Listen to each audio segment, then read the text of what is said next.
Hey there, all you beautiful souls. I hope your day has been absolutely fantastic. It's a pleasure to have you back for yet another exciting episode of What If Naruto Was the Descendant of Scorpion. Don't forget to pay a visit to the author of this captivating fanfiction and show them some love. You'll find the link waiting for you down in the description. If this what if is sparking your curiosity, drop a comment down below and share your thoughts. And while you're at it, don't miss out on exploring the plethora of other intriguing what ifs available on this very channel. Alright, let's not keep you waiting any longer. Let's dive right into this thought-provoking video. Village of Hisako, Hyuga Neji. I don't think it's a good idea to leave Guy-sensei, Neji said softly as he stood at the gate with his two teammates at his side, his right arm wrapped around Lee's shoulder for support. It had been 30 minutes since that huge wave of energy was seen and Team Guy stood at the gate, while their sensei was ready to depart.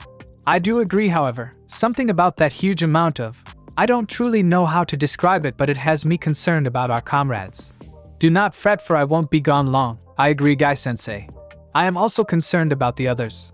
I surely hope things will be alright, Lee said. Tenten frowned, but she nodded her head and said, I'm a little worried, but hell, if anyone can help them, it's you, Guy-sensei.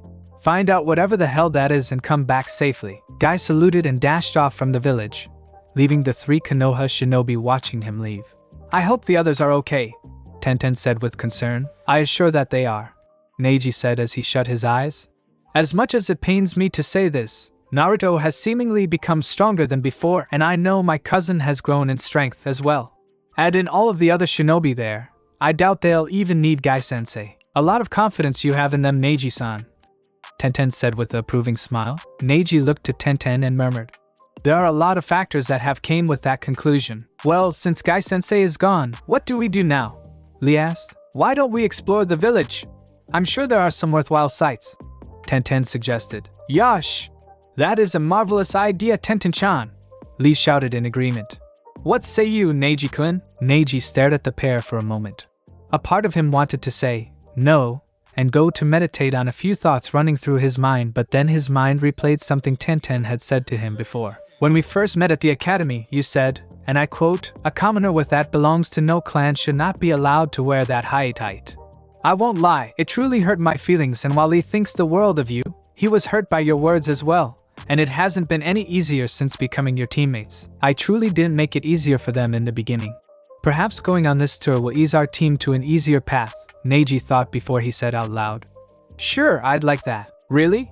That's awesome, Neji-kun, Lee said with a grin on his face. Tenten didn't say a word, but the smile on her face told him all he needed to know.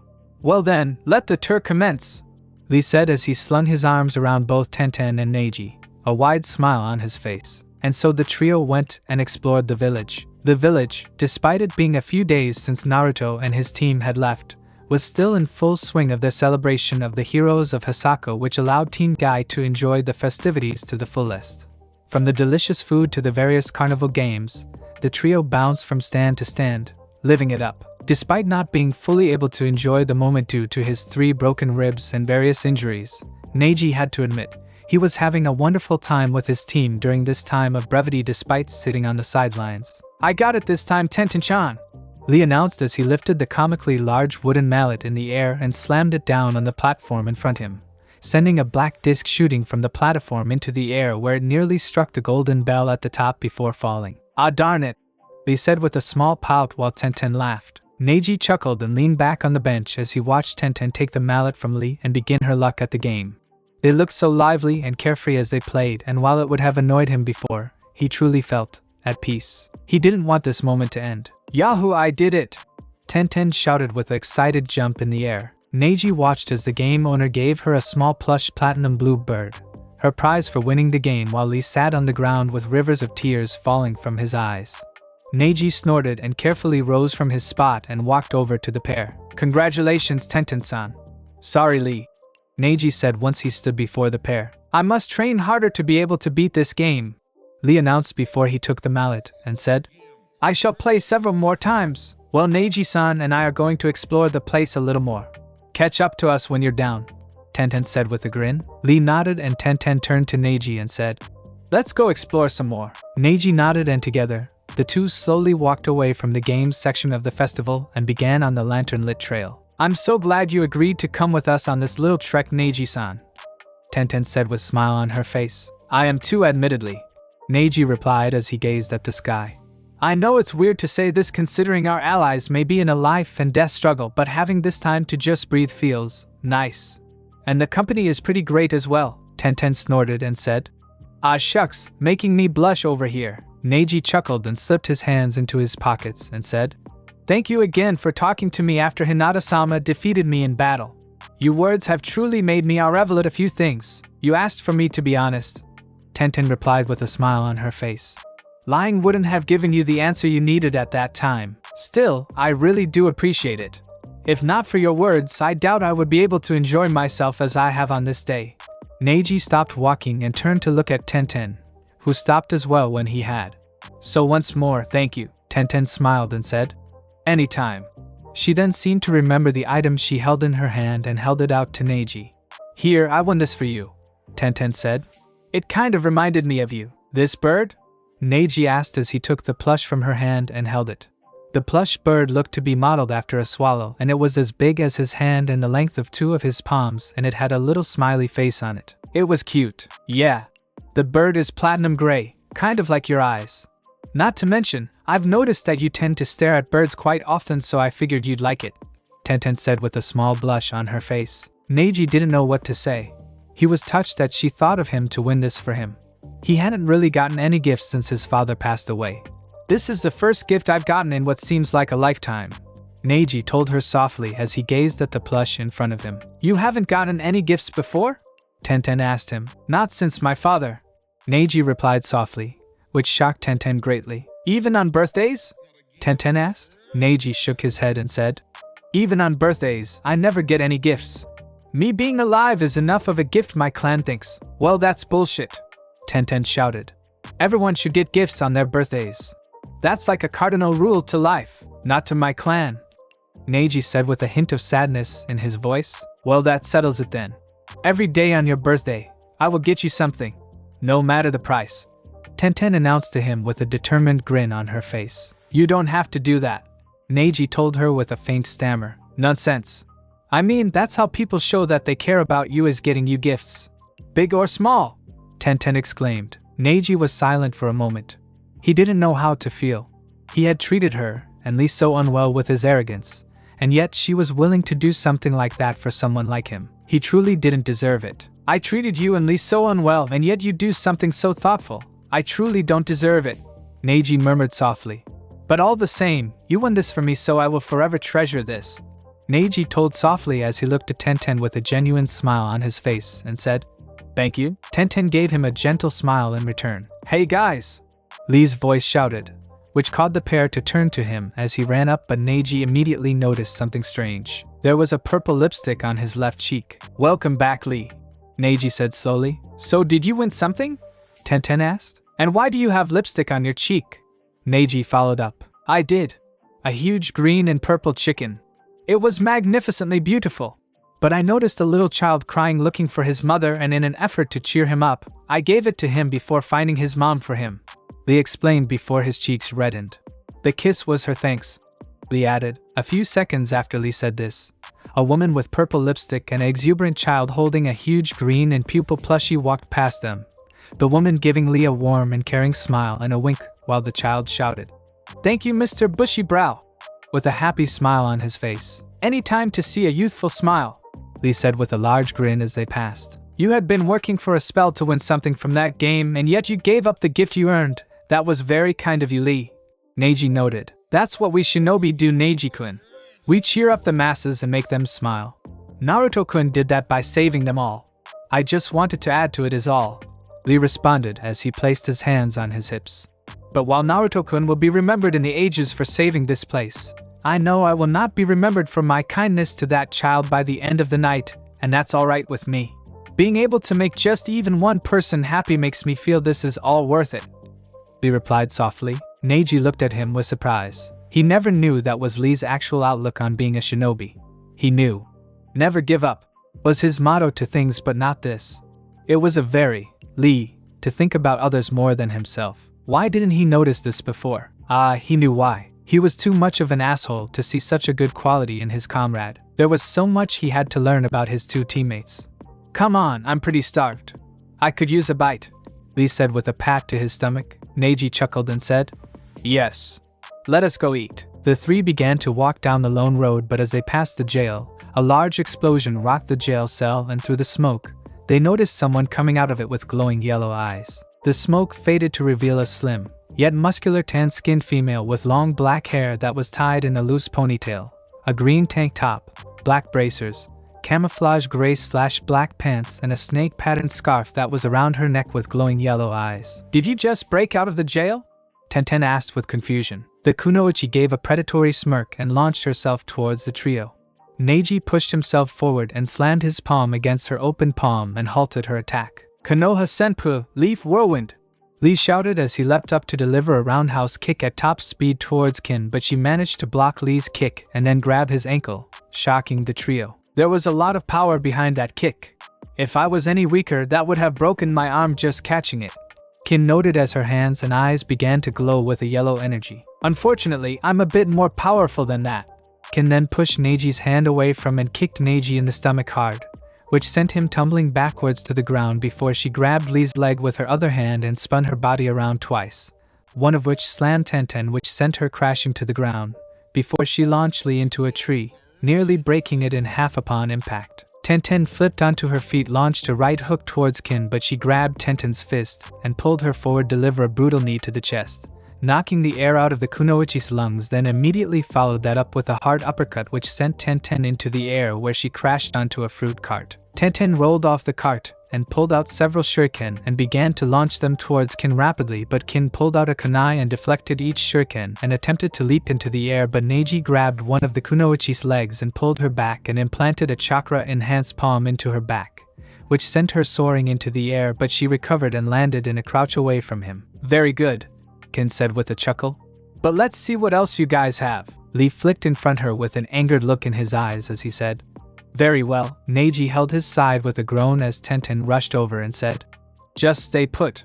Lee and I can handle a lone kunoichi. I can't leave you be, but it seems I would only be getting in the way, be careful, Neji said, swallowing his pride once more. Tenten nodded and said, If it gets too hairy, do feel free to jump in, however.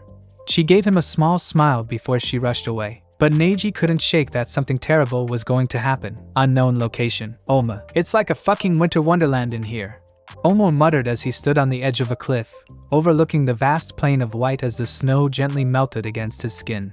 When he woke up this morning, there were many things he was expecting to happen. Wake up, get a mission, lazy about with his team, complete mission and then go home. Instead, he found himself tangled up in a fight to save the world with his team, and may have died in that pursuit.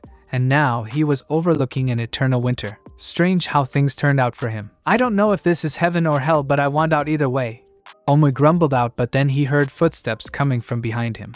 He turned around only to a muscular-looking man. The pale-skinned man had black hair, a black beard, and a jagged scar going down the right side of his face where his right eye was. He wore a blue armored vest with white kanji-like characters going down the vest, but there was also a with platinum silver medallion with a dragon etched on top of it, which was embedded on the left strap of the vest, baggy black pants and tabi shoes. But what Omu noticed the most was that this man's eyes were glowing a pale blue and his forearms were pale blue as well, and there were wisps flowing from them. Who are you? Omu asked with narrowed eyes, gearing himself for a fight. Relax, the man said, his voice low and rumbling. I did not come here for a battle. Well, sneaking up on someone like me is a bad mistake, even if it looks like it isn't, Omu said with a sheepish grin, knowing he looked like a hot mess from the battle with that replicant. The man smirked and said, I'm very sure. Regardless, I am not here for a fight. I am here to talk. The man then turned his body to reveal a table and two chairs made completely out of ice, and on top of the table was two teacups and a kettle with steam rising from them. Come sit, the man said as he walked to the other side of the table and sat down, and motioned for him to sit as well. Despite his suspicions, Omo walked to the chair and sat down, and to his surprise, the ice wasn't as cold as he was anticipating. Green tea, the man said as he took a sip. Warms the soul in the right situation. Omo nodded and took a sip of the tea. It was hot but not scalding. Just perfect in Omo's book. So, Omo began. Before we get into our tea time, who are you? My name is Kuai Liang. Kwai replied before he took another sip of the tea. The Grand Master of a clan known as the Lin K. The Lin K. Omoy repeated. Yes. Many would know me as various monikers. Tundra, LK520 or the most common, Sub-Zero. Kwai said with a small chuckle. I am a cryomancer. Someone that is able to shape, manipulate, and control ice. As I am sure you noticed. Yeah, these chairs and the table gave it away, Oma said with a grin. So what were these Lin K? They were assassins and rivals to the very powerful Shirai Ryu, a shinobi group based from Japan. Kwai replied. Wait, the Shirai Ryu, where have I heard that before? Omoy thought before Naruto's voice filled his mind. In my past life, I was the leader of the Shirai Ryu, a very powerful shinobi clan. I was killed by a sorcerer named Quan Chi, who framed my rival Sub-Zero and his clan, the Lin K. Quan Chi then used my rage and made me into Scorpion, the Hellfire Spectre. Holy shit! You're Sub-Zero! Omoy shouted as he rose his chair. I just stated this, yes.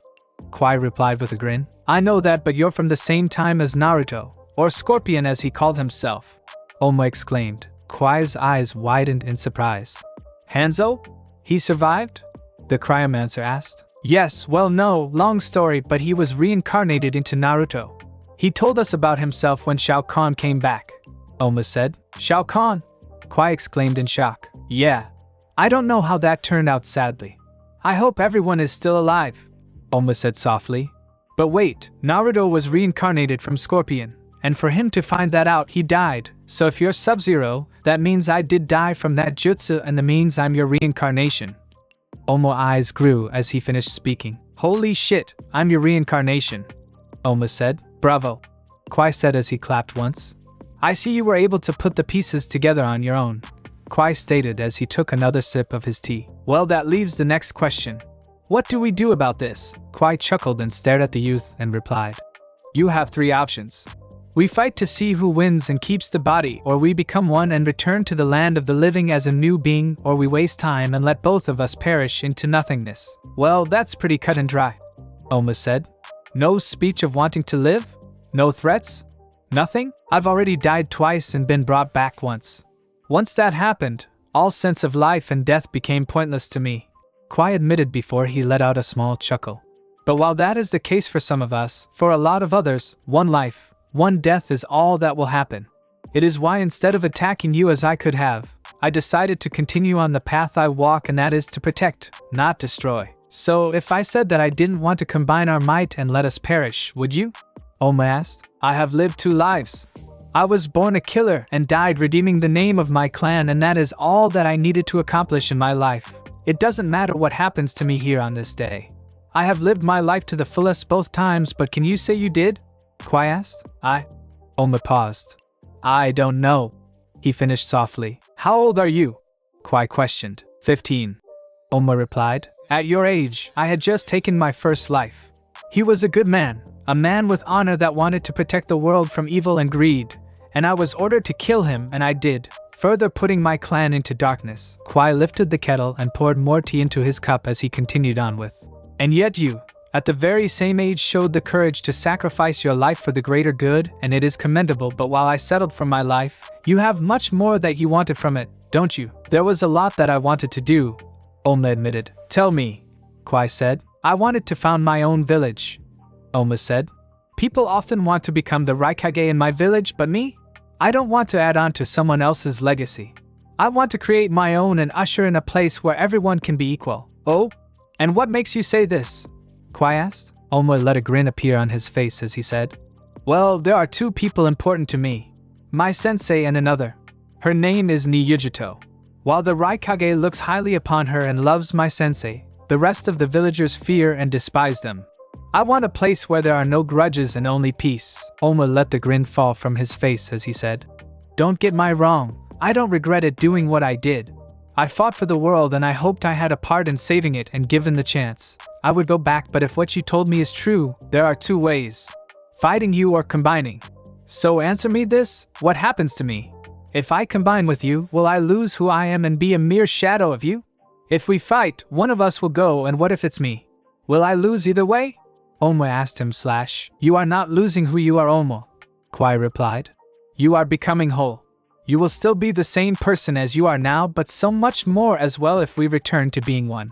If you decide against it, I will not oppose it nor will I fight it. Omo sat back down and asked, You truly don't care what I choose. As I told you, I've lived 2 full lives. No matter what happens here, there are no regrets for me.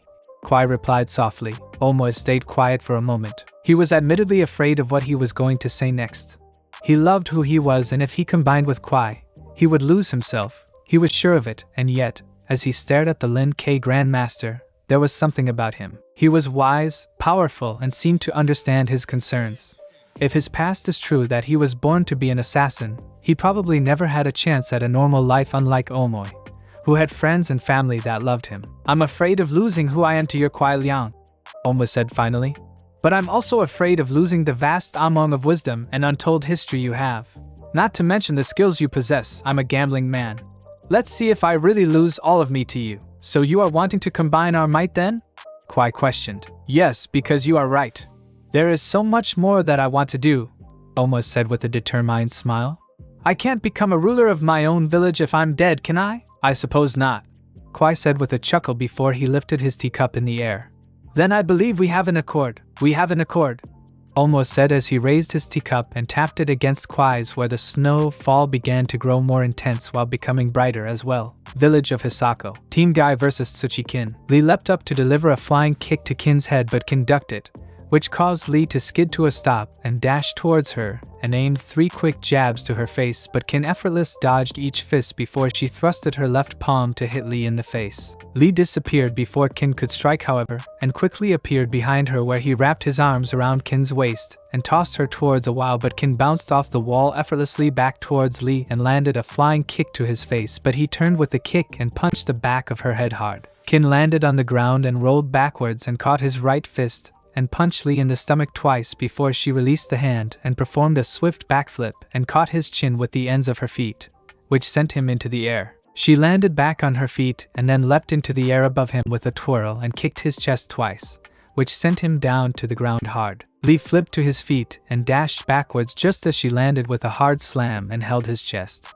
I see you can keep up with my weighted speed, Lee said before he reached down and removed the weights from his leg warmers and tossed them to the ground, causing the area around him to shake and 2 craters to appear where the weights landed. Interesting.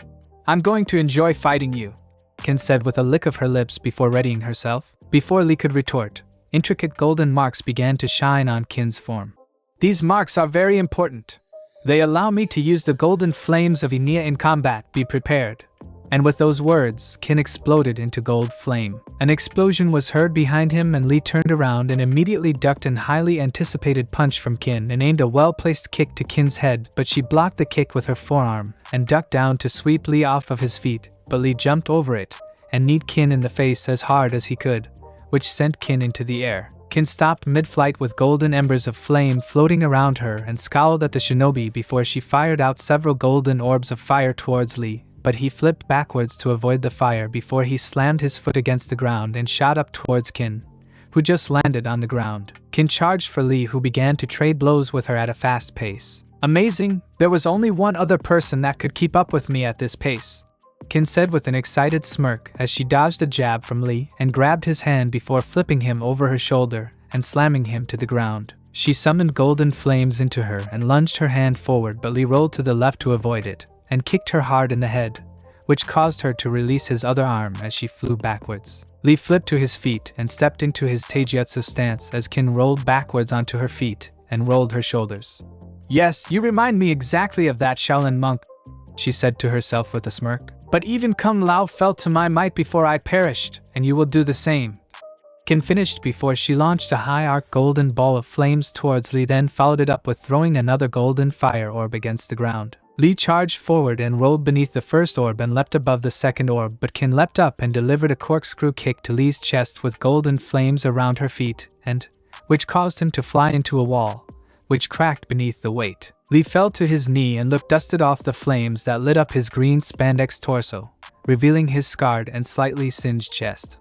Kin landed in front of him with her fists covered in golden flames and began to rapidly jab at him. Lee blocked his strikes, which caused his green sleeves to catch on fire before he was hit in the stomach and in the face, but he managed to kick her chest to gain some distance and batted out the fires before he dashed forward and landed a knee to her face and landed before sweeping her feet from under her and leapt up with a shout of "Konoha Senpu!" and landed a hard blow to her temple with his roundhouse kick. Kin skidded against the ground before she flipped to her feet and winced as blood began to fall from the side of her face, but as Lee flickered before her, golden flames covered her feet as she delivered 2 quick somersaults, each one slamming into Lee's head before she back-flipped and caught him in the chin and sent him to the ground. She then leapt up with a twirl and slammed both flame feet against his stomach hard, knocking the air out of him, but as she lifted up her foot to strike his head, Tenten ran forward and leapt into the air and delivered a drop kick to her chest, which sent her crashing through a bench. "Lee, you okay?" Tenten asked as Lee gasped his pain, his chest a bright red from the pain. "I'll be fine, she's amazingly quick, pain," Lee panted out. "Stay put here, I'll deal with her," Tenten said as she looked to Kin and summoned dead 2 tonfas into her hands. "I don't know who you are, but why attack us? We did nothing to you. Something powerful has been defeated and I don't want to be anywhere near it, and I'll be damned if I go back and get caught up in that again," Kin shouted as she dashed forward towards Tenten, who swung her tonfa forward and lunged it at Kin's head, but Kin moved to the side at the last second and slammed her fire-covered palm to Tenten's stomach, which caused Tenten to wince as the flames licked at her now bare stomach. Tenten stumbled backwards and blocked 3 quick jabs with her tonfas before she leapt forward and punched Kin in the face, then swung her tonfa forward and lunged it towards her stomach, but Kin pulled out a kunai and blocked at the stab of the tonfa with the flat side of the kunai. "Nice try," Kin said before she delivered a headbutt to Tenten, which caused her to stagger backwards, where Kin leapt up and delivered a drop kick to Tenten's face, which sent Tenten tumbling backwards against the ground, but Tenten used the momentum to roll back to her feet and threw both tonfas to Kin, who caught them both and used them to block the blade of Tenten's naginata. "2 weapons that I am familiar with, you flatter me," Kin said as the steel of the tonfas and the naginata rubbed, which caused sparks to fly from the 2 metals. Tenten scowled and moved the naginata away and delivered an overhead strike with it, but Kin blocked the strike with both long ends of the tonfas before pushing the polearm into the air. Tenten pulled her weapon back to her while Kin spun the tonfas so the long sharp ends were forward and began to repeatedly lunge them towards Tenten, but Tenten spun the naginata, using the pole of the weapon to block each strike before blocking the last strike and swinging the other end of her polearm to try and catch Kin's head. Kin ducked the strike and dashed forward, but caught the flat side of the main end of the naginata, which sent her stumbling to the side. Tenten twirled around and began to rapidly jab the naginata towards Kin, who used her tonfas to block each stab attempt before Tenten withdrew the naginata back and launched 3 kunai towards Kin. Kin swung her right tonfa rapidly to deflect the 3 kunai before she twisted her body and threw the other one towards Tenten, who caught the tonfa as she twirled, but she turned around. Kin's knee slammed into her face, which sent them both down to the ground. Kin rolled to her feet as Tenten flipped to her feet and threw the tonfa, but Kin turned around and caught it before throwing a kunai of her own, but Tenten deflected it with the pole of the naginata before she twisted the naginata and launched it towards Kin, who leapt over it, and once she landed, she used her soul tonfa to block Tenten's katana. Kin backward away as Tenten advanced, her blade swing precise strikes while Kin blocked and dodged each strike at a high pace before Tenten took a step back and lunged the katana, but Kin blocked it with the tonfa and kicked Tenten in the chest, which sent the bun-haired girl staggering backwards before Kin leapt forward and stabbed Tenten in the right shoulder with a kunai. Tenten gasped out in pain as the cold steel invaded her body as Kin gave her a dark smirk, her glowing eyes narrowing in delight, but Tenten landed 2 swift blows to her side with her knee, forcing Kin to back away. "Dynamic entry!" Lee's voice shouted, and without warning, Kin was sent flying into a small store, which then crumbled and began to fall upon itself. "Are you okay, Tenten-chan?" Lee asked her with a frown. "I'm okay. She got me good though," Tenten said as she kicked up her tonfas and gripped them tight. "We need to fight her together because she's getting the best of us one-on-one." Lee replied with a nod. Suddenly, 2 golden orbs of fire out from the rubble and headed for the pair, but Lee and Tenten rolled to the left to avoid the golden flames. With a loud roar, Kin's enraged form crashed through the ruins of the building and charged towards the pair with a furious expression, and with her right arm cocked back, she punched Tenten in the face, which sent her skidding backwards against the ground before slamming into a tree. Seeing Tenten dispatched like this caused Lee to go on the offensive and began to throw rapid jabs towards Kin, but she dodged each punch. But after the final punch, she grabbed Lee's outstretched right arm and launched Lee over her shoulder and slammed him to the ground. Kin smirked and punched Lee in the face several times as hard as possible, but as she lifted her leg to add the final stomp, Tenten flew into view, lunged her right tonfa out, and struck Kin in the neck, which sent Kin staggering backwards from Lee. Tenten continued her advancement, lunging out each tonfa towards Kin as fast as possible, but Kin maneuvered against the attacks and kicked up the naginata that was left on the ground and spun it around rapidly to deflect the strikes before she twisted her body and lunged the polearm forward to skewer Tenten's head. Tenten ducked the strike and tackled Kin to the ground and began to rain down blows on Kin's face, but Kin grabbed Tenten's fist and threw her off her body before she flipped to her feet, only to see Lee's foot wrap around her vision and slam her in the face, which caused her to skid backwards. Tenten then leapt forward and struck Kin twice with the short end of the tonfa before she kicked Kin in the face, where Lee followed it up with a brutal right hook and an uppercut, which sent Kin stumbling backwards. "Come on!" Lee shouted as he unlocked the first gate, which caused a wave of chakra to escape his body before he launched himself forward and punched Kin's left side, then her right cheek, before finishing it up with another uppercut, which sent her into the air. Lee leapt after her, seemingly jumping on air due to the speed he was going, before his figure flickered and he appeared behind her. "Omote wrench!" Lee shouted as he unwrapped his bandages and swiftly wrapped them around her before he grabbed her wrapped-up body and tilted her back as he began to spin rapidly as they began to spin towards the ground. And with a mighty crash, the pair smashed into the ground, leaving a large crater within it, and seconds later, Lee dashed out of it beside Tenten, who slammed 2 large scrolls on the ground beside her, and formed several hand seals and shouted, "Sashoryu!" before the scrolls shot into the air and began to circle one another with smoke around the pair of scrolls, which made the image of a dragon. When the smoke cleared, Tenten leapt into the air in between the scrolls and shouted, "Get out of this one!" Tenten then began to unseal and launch every shuriken and kunai from each scroll, throwing them with pinpoint precision in the crater. Kin rose up from the ground and saw the naginata falling into the crater, and heard the whistling of steel slicing the sky, and kicked up the naginata and began to spin it rapidly as the rain of kunai and shuriken began to come upon her. Kin then pushed golden flames through the polearm, which caused the entire polearm to ignite into white-hot flames, which caused the steel to melt upon impact of the spinning polearm. Tenten scowled at the sight of this and increased the speed of her throwing, but the pain in her right shoulder was beginning to grow. She then unsealed a large shuriken and with a mighty yell, she twisted her body and launched it towards Kin with a shout of, "Deflect this!" Kin spun the naginata behind her and leapt into the end with a mighty swing. The burning hot metal blade of the naginata cut through the large shuriken, while also sending a wave of the intense golden white flame towards the airborne Tenten. Seeing this, Lee leapt up into the circling scrolls and grabbed Tenten and pulled her down sharply, barely avoiding the wave of flames that melted through the scrolls. The pair landed on the ground as the scrolls beside them began to burn bright. Kin landed on the ground and launched herself towards the pair and swung the naginata to the pair, but Tenten rolled beneath the swing while Lee leapt above the swing and aimed a kick at her head, but Kin used the naginata to block the kick, which also caused Lee's shinobi sandal to catch fire. Lee winced and staggered back and ducked another swing of the naginata before he rose up to deliver an uppercut, but Kin leaned back at the last second and leapt up and kicked Lee in the chest with flame-covered feet, which made Lee stagger backwards from the blow. Tenten came up from behind Kin and summoned 2 more tonfas and lunged them towards Kin's back, but Kin leapt up while she turned behind her and smacked Tenten with the blunt end of the naginata at Tenten's face, which caused her to spin around and land on the ground. Kin landed on her feet and twisted her body and lunged the naginata towards Lee repeatedly. Lee dodged and each lunge as best as he could, getting nicked in the left forearm, right side and right cheek.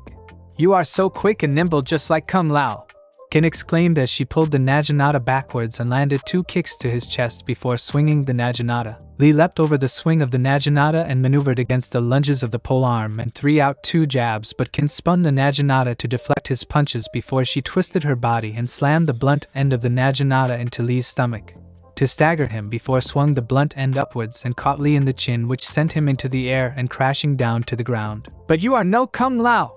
Kin shouted as she spun the naginata and thrusted it down, which caught it to pierce Lee in the chest without any hesitation. "Lee!"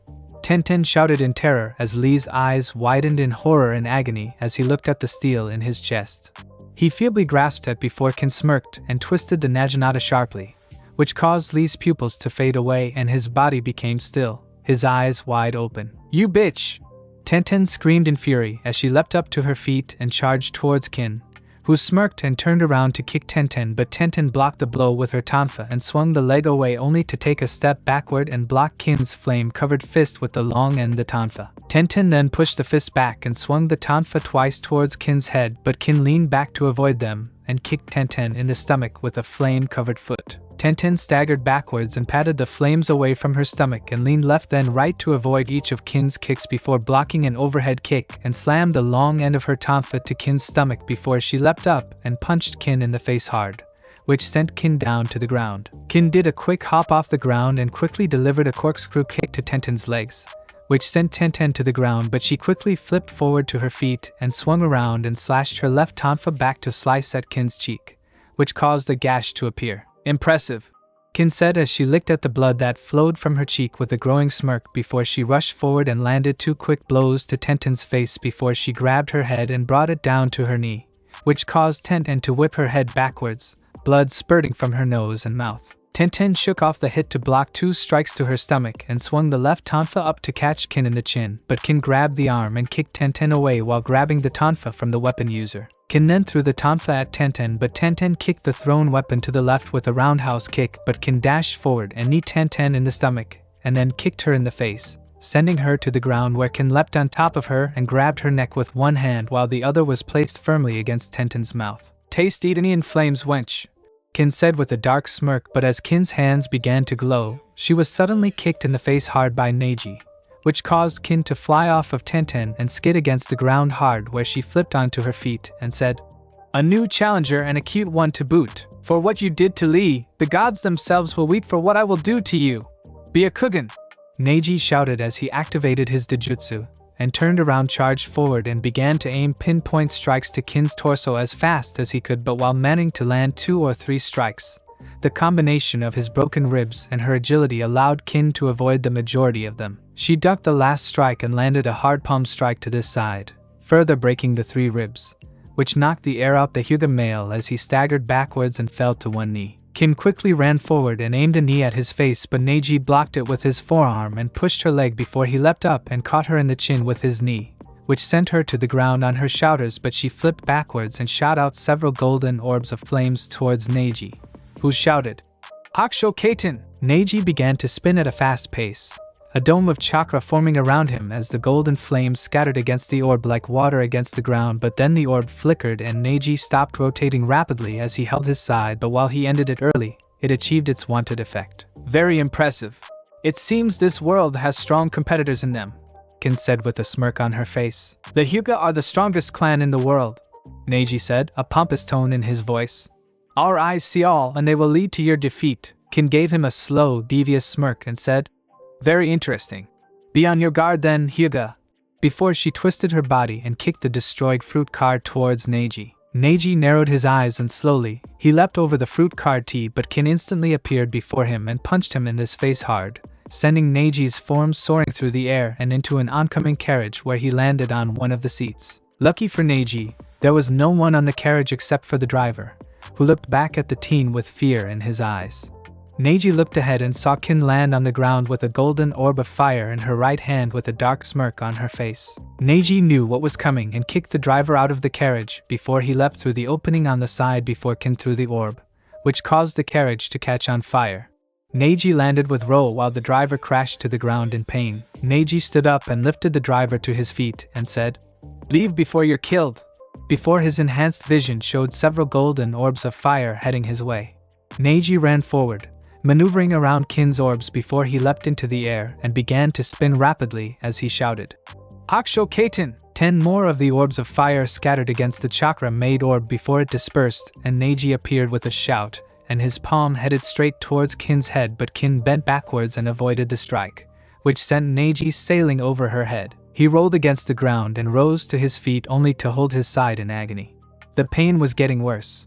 He bit back the pain, however, and dashed towards Kin and began to aim his strikes at her torso and neck, but once more, Kin was able to avoid it due to the pain in his side. She knocked his right hand away with a kick and ducked his left hand's strike and grabbed his side with her hand, which caused Neji to yell out in pain as she squeezed down hard. Weak point identified. Kin taunted as Neji rammed his elbow down against her arm repeatedly before she finally released his side and grabbed his neck in a choke. Neji growled as he struck her arm twice, which seemingly weakened it enough to force her to release him, but she quickly retaliated with 2 hard blows to his side, which shattered 2 of the 3 broken ribs, which caused his eyes to widen with white-hot pain. Kin smirked and launched a palm to his face, but through the white haze of pain, Neji was able to avoid it with a grin on his face. "You're within range of my divination!" Neji shouted as the world began to darken while his eyes began to brighten, and beneath them, the 8 trigram symbol appeared beneath them, glowing green. "Hakro Kujun Sho!" Neji shouted before he struck her twice in the chest. "2 palms!" Neji said as Kin took a step back, pain crossing her face. Neji took another step forward and landed 2 more palms, this time to her stomach. 4 palms. He then twisted his body and landed 2 strikes to her shoulder before leaning forward to strike her face twice. 8 palms, Neji said, his teeth gritted as the pain began to return. Neji took a step forward and landed 8 strikes as he shouted. 16 palms! Kin's back slammed into the wall as Neji continued to pelt her with 16 more strikes, each blow causing the wall behind her to splinter, but the pain was becoming unbearable. His vision was blurring and he was beginning to sweat and shake due to the knuckle-whitening agony he was under, but he had to push through. 32 palms, Neji announced as he slammed the 32nd strike to her chest, which sent Kin crashing through the wall and falling to the ground. Neji leapt through the hole he made with Kin's body, but when he landed, Kin's flame-covered feet slammed into his stomach, delivering a corkscrew kick which sent them both back out of the hole and into the street. Neji's body slammed to the ground and then rolled to a stop while Kin landed in a crouch, a look of anger on her face. "Those attacks really did hurt, Hyuga," Kin said with anger on her face as Neji rose to his feet and held his side, 2-foot-shaped holes in his shirt and his chest singed. Kin advanced and Neji staggered backwards to avoid a roundhouse kick, then leaned forward and struck Kin twice in the chest, which sent her skidding backwards, but Neji leapt up and aimed a kick to her face, but Kin caught the foot and slammed him to the ground hard before she effortlessly leapt into the air, brought her feet down onto his knee, which caused his leg to be bent in the opposite direction. Neji screamed in agony before Kin smirked and pulled out 2 kunai and said, "So much for your special eyes, Hyuga," before she lunged both kunai down and stabbed him in the eyes before ruthlessly pulling back, ripping his eyes from their sockets. Neji screamed violently as blood streamed down his empty eye sockets while Kin looked at the eyes at the ends of her kunai and said, "I'm sure I can put these to good use," before she put them in her kunai pouch. "I'll kill you for this," Neji wailed as he swung his arms fruitlessly, but Kin merely cooed at the fruitless effort. She leaned down and smirked and placed a kiss on his bloody cheek and whispered, "I'm sure you will, blind Hyuga," before she leaned away and lifted up her foot, which began to glow with golden flames.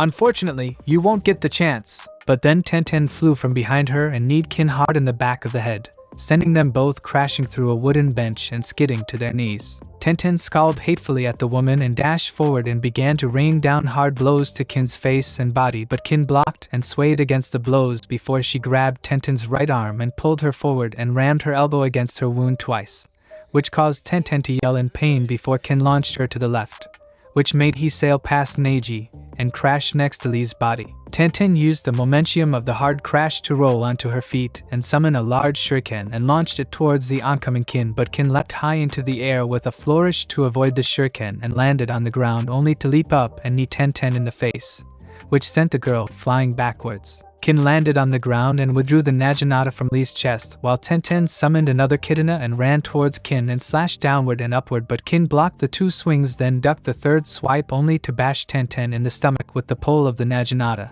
which made her stumble backwards. Tenten scowled and blocked 2 lunging strikes of the Naginata, but when she went to block an overhead strike, Kin quickly pulled back the Naginata and lunged it forward sharply, slicing into Tenten's shoulder before she brought it down hard, cleaving Tenten's right arm off completely. Tenten was in stunned silence for a moment before this agonizing, burning hot pain began to fill her veins, and without hesitation, she let out a blood-curdling scream. Her eyes bugged out as blood began to shoot out from her grievous wound. "One mistake has led to your death," Kin screamed as she lunged the Naginata forward and pierced Tenten's stomach, which caused a hard gasp to leave Tenten's mouth. "Goodbye, Weapon Master," Kin said as she pulled the weapon from Tenten's stomach, which caused the girl to lurch forward before she fell to the ground. Kin panted and wiped the sweat from her brow and heard multiple footsteps heading their way, and when she looked, she saw a familiar teal-haired girl heading her way and muttered, "Fuck," before she ran off. Neji heard Tenten's cry of agony and sudden silence and began the long crawl over to her, and when he finally managed to find her, he felt himself crawl into a puddle of blood. "Oh no, no, no, no, no," Neji said as he felt around the blood. "Tenten? Tenten? Nah, Neji?" Tenten's gasped through her faint pants, her vision growing blurry. Neji felt his heart grow cold as he crawled through the slippery, hot blood and felt around until he felt the familiar hair buns of Tenten. "My right arm," Tenten whispered as sweat poured down her face.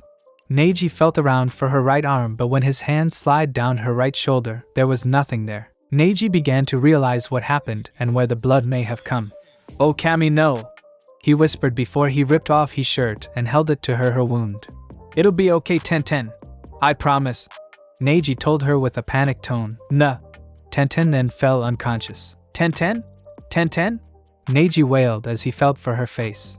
When he found it, he leaned down and could hear her faint breathing.